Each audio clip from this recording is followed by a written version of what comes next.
இயேசு கிறிஸ்துவின் நாமத்தினாலே இந்த மாலை நேரத்திலே உங்களை அன்போடு கூட வாழ்த்துகிறேன். வேதத்தின் வெளிச்சம் என்ற வார்த்தையின் அடிப்படையிலே பரிசுத்த ஆவியானவரால் நிரப்பப்பட்டிருந்தால் ஒரு மனிதனுடைய வாழ்க்கை, ஒரு மனுஷனுடைய வாழ்க்கை எப்படி இருக்கும் என்பதை குறித்து நாம் தியானித்து கொண்டிருக்கிறோம். ஆவியின் கனிகளை குறித்து இந்த நாட்களிலே நாம் தியானிக்கிறோம். இன்றைக்கும் 8வதாக ஆவியின் கனி சாந்தம் என்று வேதம் சொல்லுகிறது. பரிசுத்த ஆவியானவரால் நிரப்பப்பட்ட மனிதன் தேவ அன்பினால் நிரப்பப்பட்டிருக்கிறான். அவன் எப்படிப்பட்ட சூழ்நிலையாய் காணப்பட்டாலும் எல்லாவற்றையும் சகித்து கொண்டு சாந்த குணம் உள்ளவனாக இருப்பதை நாம் அறிந்து கொள்ள முடியும்.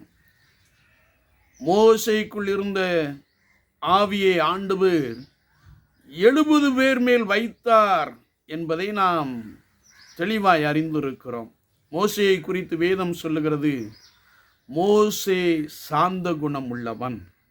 சங்கீதம் 25:9 நாம் வாசிக்கின்ற பொழுது, சாந்த குணம் உள்ளவர்களுக்கு தமது வழியை போதிக்கிறார். அன்றாடம் நாம் நடக்க வேண்டிய வழியை, நாம் கடந்து சொல்ல வேண்டிய வழியை, ஒருவேளை அது மகிழ்ச்சியின் வழியாய் காணப்படலாம் அல்லது பாடுகளின் வழியாய் காணப்படலாம். ஆனால் இவை எல்லாவற்றையும் கடந்து சொல்லும்படியான சத்துவத்தை பரிசுத்த ஆவியானவரை பெற்றவர்களுக்குள்ளே அவர் வைத்திருக்கிறார். எனவேதான் வேதம் சொல்லுகிறது, சாந்த குணமுள்ளவருக்கு தமது வழியை புதிக்கிறார். சங்கீதம் 103:8 நாம் வாசிக்கின்ற பொழுது, கர்த்தர் நீடிய சாந்தம் உடையவர். சங்கீதம் 147:6 நாம் வாசிக்கிறோம், சாந்த குணமுள்ளவர்களை உயர்த்துகிறார் என்று வசனம் நமக்கு ஆழமாய் கற்றுக் கொடுக்கிறது. நீதிமொழியின் புஸ்தகம் 15:18 நாம் வாசிக்கின்ற பொழுது, சாந்த குணமுள்ளவனோ சண்டையை அமர்த்துகிறான் என்று நாம் பரிசுத்த வேதாமத்திலே வாசிக்க முடியும்.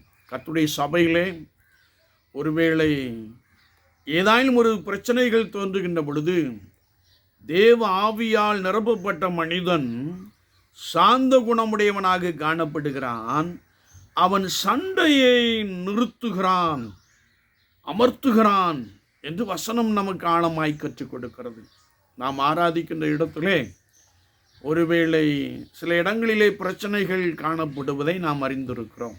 ஆனால் அதில் அநேகர் நமக்கு ஏன் இந்த பிரச்சனை, ஈவன் அபிஷேகம் பெற்றவர்கள் கூட கண்டும் காணாதவர்கள் போல போய்விடுகிற ஒரு காட்சியை நாம் பார்க்கிறோம். ஆனால் வேதம் சொல்லுகிறது, பரிசுத்த ஆவியானவரால் நிரப்பப்பட்டவன் சாந்த குணம் உள்ளவனாக இருக்கிறான், அவன் சண்டையை அமர்த்துகிறான் என்று வார்த்தை சொல்லுகிறது.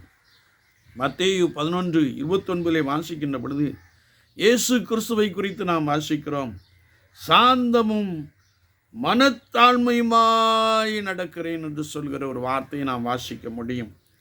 இன்னும் சங்கீதம் 149:4 நாம் வாசிக்கின்ற பொழுது, சாந்த குணமுள்ளவர்களை ரட்சிப்பினால் அலங்கரிப்பார் என்று வசனம் நமக்கு ஆழமாய் கற்றுக் கொடுக்கிறது. என்னை கேட்டுக்கொண்டு இருக்கிற என் அன்பு சகோதரனே, சகோதரியே, கர்த்தராகிய இயேசு கிறிஸ்துவை பின்பற்றுகிற அனுபவத்திலே நீங்கள் பரிசுத்த ஆவியானவரால் நிரப்பப்பட்டிருந்தால் சாந்த குணம் உள்ளவர்களாக காணப்படுவீர்கள் என்று வசனம் நமக்கு ஆழமாய் கற்றுக் கொடுக்கிறது. இந்த சாந்த குணம் நமக்குள்ளே இருந்தால், நான் மெய்யாகவே தேவ ஆவியானவரால் நிரப்பப்பட்டிருக்கிறேன், நான் கர்த்தருடைய சபையிலே பரிசுத்தத்தோடு கூட கர்த்தரை ஆராதிக்கிறேன், தேவனுடைய ராஜ்யத்துக்கு அடுத்த காரியங்களை நான் சிந்தித்து செயல்படுகிற ஒரு நபராக இருக்கிறேன், எங்கே அமளியும் சண்டையும் காணப்படுகிறதோ அங்கே அதை அமர்த்துகிற ஒரு நபராக நாம் காணப்படுகிறோம். காளைப்பை நாம் எடுத்துக்கொள்கின்ற பொழுது, காளைப்பை குறித்து வேதம் சொல்லுகிறது, அவன் வேறே ஆவியை உடையவனாய் இருந்தபடியினாலும் கர்த்தரை உத்தமமாய் பின்பற்றி வந்தபடியினாலும் என்று நாம் வாசிக்க முடியும். கானான் தேசத்தை வேவு பார்த்து வந்தவர்கள் அநேகர் நெகட்டிவான காரியங்களை சொன்னார்கள், எல்லா நெகட்டிவான காரியங்களை சொன்னார்கள். ஆனால் தேவ ஆவியானவரால் நிரப்பப்பட்டிருந்த காலே அந்த நெகட்டிவான தாட்ஸ் எல்லாவற்றையும் அமர்த்துகின்ற ஒரு காட்சியை நாம் பார்க்கிறோம். அமர்த்துவது மாத்திரமல்ல, நாம் உடனே போய் அதை எளிதாய் சுதந்திரித்துக் கொள்ளலாம் என்று சொல்லுகிற ஒரு வார்த்தையை நாம் பார்க்க முடியும். எங்கே பிரச்சனை தோன்றுகிறதோ, குடும்பத்தில் பிரச்சனை தோன்றுகிறதோ, அதை சாந்த குணமுள்ளவர்கள் அமர்த்துகிறார்கள்.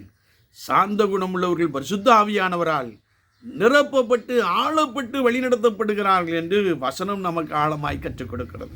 என்னை கேட்டுக்கொண்டு இருக்கிற என் அன்பு சகோதரனை சகோதரியே, ஆவியின் கனியாகிய இந்த சாந்த குணம் அல்லது சாந்தம் நம்மிடத்திலே அதிகமாய் காணப்படுகிறதா? சற்று நாமே நிதானித்து ஆராய்ந்து பார்ப்போம். இல்லை என்றால் நம்மை கர்த்தருடைய சமூகத்திலே அர்ப்பணித்துக் கொள்ளுவோம். கர்த்தருடைய சமூகத்திலே நம்மை தாழ்த்தி அர்ப்பணித்து, ஆண்டவரே எனக்கு இந்த கிருபையை தாரும், வல்லமையினாலே நம்முடைய அபிஷேகத்தினாலே நிரப்பப்படக்கூடிய கிருபையை தாரும் என்று கேட்போம். கர்த்தர் உங்களுக்கு கொடுப்பார். கர்த்தர் திருச்சபையிலே உங்களை வல்லமையாய் பயன்படுத்துகிற ஒரு நபராக மாற்றி விடுவார். ஆண்டவர் தாமே இந்த வார்த்தைகளை கொண்டு உங்களை பலமாய் நடத்துவாராக. ஆமீன், ஆமீன்.